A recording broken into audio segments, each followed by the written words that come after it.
Both fighters raring to go here sa ating 5th round. Kita natin almost both of them at the middle of the ring already. Kasama slow-mo replay as Manny Pacquiao has swept all the rounds so far. Yung replay, nakita natin yung sustok ni Manny, tumama sa lalamunan, ha? Tapos a front shot, tapos hard. Jerry seemingly becoming more aggressive than the last round. Nakakausap na siguro ito. He has to start working. If he's going to get hit, I think he should be able to stand those punches now. He has to be able to start his own rhythm and work that jab. Manny Pacquiao was always trying to get inside that defense by Algieri.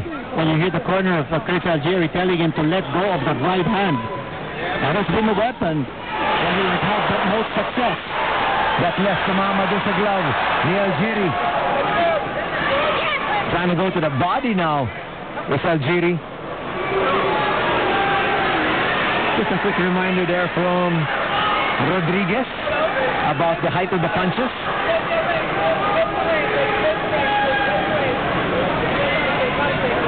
A minute gone dito po sa ating 5th round.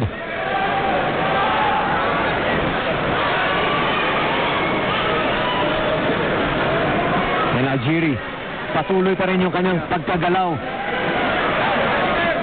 And overall is doing quite well in terms of not allowing himself to get hurt. You know, power puncher si Manny, and we know that this is the type of fight you have to have. The fight plan you have to have against Manny, but he has to start working. This is round number 5. He has to start throwing his own punches or counter. And there he was able to land a short left. Pero tama nga sabi mo. And he has number 1 done what he was supposed to do, Mike, and which you said from the very beginning, which is to extend the fight. And Manny's trying to chase him down, and that is something that Manny has been working on, because anticipated niya kung anong gagawin ni Algieri. He's moving around, he's just surviving. I think Algieri is also hoping to tire out Manny.